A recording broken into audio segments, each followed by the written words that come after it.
Muy buenos días, hermanos. Vamos a continuar hablando acerca de la palabra de Dios, de la Biblia, aprovechando que es el mes de la Biblia que celebramos en Berit.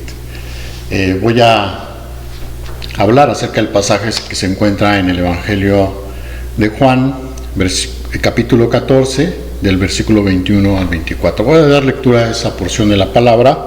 Pido que lo sigan con atención. El que tiene mis mandamientos y los guarda, ese es el que me ama. Y el que me ama será amado por mi Padre, y yo le amaré y me manifestaré a él. Le dijo Judas, no el Iscariote: Señor, ¿cómo es que te manifestarás a nosotros y no al mundo? Respondió Jesús y le dijo: El que me ama, mi palabra guardará, y mi Padre le amará, y vendremos a él y haremos morada con él. El que no me ama, no guarda mis palabras, y la palabra que habéis oído no es mía, sino del Padre que me envió.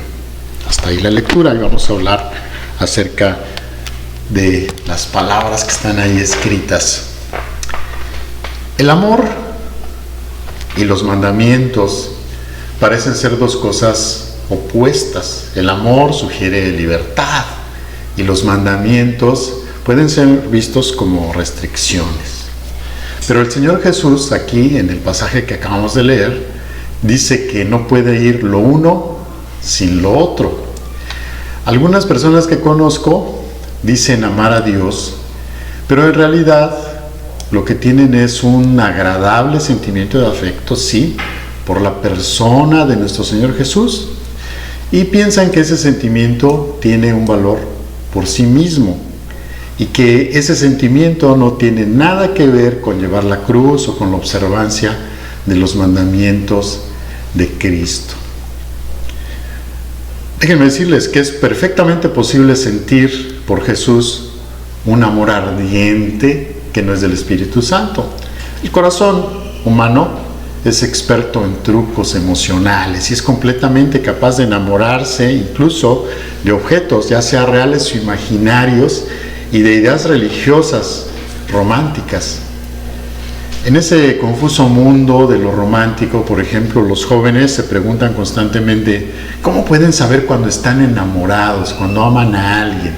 ¿Por qué temen confundir alguna otra sensación con el amor verdadero? Y buscan algún criterio confiable por el cual puedan juzgar la calidad de su última fiebre emocional. Su confusión, por supuesto, surge de la noción errónea de que el amor es una pasión interior placentera, sin cualidades intelectuales, es decir, de la mente, sin cualidades volutivas, es decir, de la voluntad, y sin obligaciones morales, es decir, de nuestro comportamiento en lo que respecta al bien y al mal. Nuestro Señor Jesús nos dio una regla clarísima por la cual podemos probar nuestro amor por Él. Dice en el versículo 21 que leímos: el que tiene mis mandamientos y los guarda, ese es el que me ama.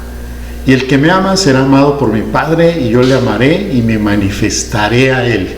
Y luego, más adelante, en el versículo 24, repite la misma idea, pero de manera negativa. Dice: el que no me ama, no guarda mis palabras. Y la palabra que habéis oído no es mía, sino del Padre que me envió. Por si no nos hubiese quedado claro, dice: los que no me aman son los que no guardan mis palabras.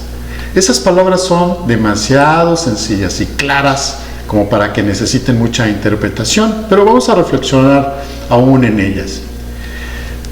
La prueba del amor por Cristo simplemente deja a un lado por completo el ámbito de los sentimientos y se pone en el ámbito de la obediencia práctica a Dios. El resto del Nuevo Testamento está totalmente de acuerdo con eso. El versículo 21 dice que una prueba de que le amamos es que guardamos sus mandamientos. Dice el versículo 24, el mismo versículo 21 dice que una prueba de que le amamos es que guardamos sus palabras. Sus palabras son sus mandamientos. Veamos lo que dice esa porción de la escritura en el griego, en el que fue escrito originalmente. En el versículo 21 dice, entolás, mandatos, mandamiento, orden, es decir, una prescripción autoritativa. Luego en el versículo 24 dice logos, palabra, de logos, es lo dicho, algo que se dijo, inclusivamente también de algo que se haya pensado, implicación del tema, es decir, el sujeto del discurso, y también el razonamiento o facultad mental o motivo. Por extensión, el cálculo. Específicamente el Evangelio de Juan se refiere a Cristo mismo. Lo hemos visto en Juan 1:1, habla del logos, de la palabra, como el mismo Cristo Jesús. Entonces, identifica los mandamientos con las palabras y con el mismo Cristo Jesús. Las palabras del Señor Jesús son las mismas, son las palabras de Dios mismo. Y esas palabras son mandamientos para nosotros. Obedecerlas indican que le amamos. Voy a leer brevemente el comentario que Matthew Henry dice al respecto. Lo titula El deber de aquellos que reclaman la dignidad de ser discípulos. Voy a leerlo. Dice así: el deber de aquellos que reclaman la dignidad de ser discípulos. Teniendo los mandamientos de Cristo, debemos guardarlos. Como cristianos, de palabra y de hecho, tenemos los mandamientos de Cristo sonando en nuestros oídos, escritos ante nuestros ojos, y tenemos conocimiento de ellos. Pero esto no es lo suficiente. Si quisiéramos aprobarnos a nosotros mismos como cristianos, debemos guardarlos. Teniéndolos en nuestra mente, debemos mantenerlos en nuestro corazón y en nuestra vida. Cristo considera como sus discípulos a aquellos que lo aman, no a los que tienen el mayor ingenio y saben hablar por él, sino los que guardan sus mandamientos. Tenga en cuenta que la evidencia más segura de nuestro amor por Cristo es la obediencia a las leyes de Cristo. Tal es el amor de un súbdito a su soberano, un amor obediente, respetuoso, una conformidad con su voluntad y satisfacción con su sabiduría. Eso es lo que dice Matthew Henry explicando este pasaje, que es muy claro. De hecho, los que me aman guardan mis mandamientos, los que no me aman no guardan mis mandamientos, mis palabras.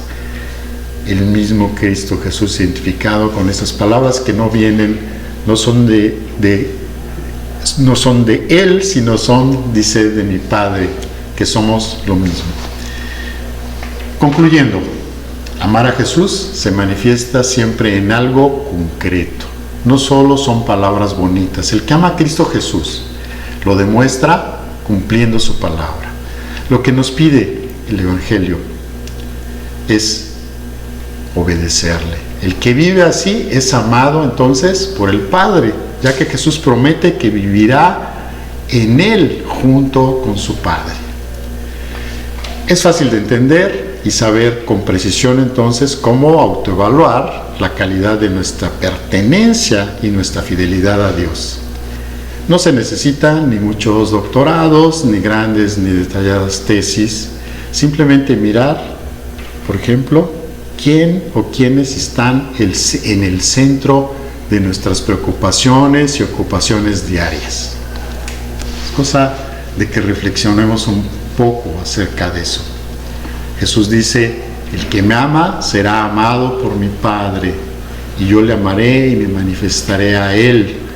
Luego en el versículo 23 dice: y mi Padre le amará, y vendremos a él y haremos morada en él. ¿Cómo experimentas esa promesa? Reflexiona en ello durante este día. Mientras tanto, que Dios les bendiga, que tengan un excelente día.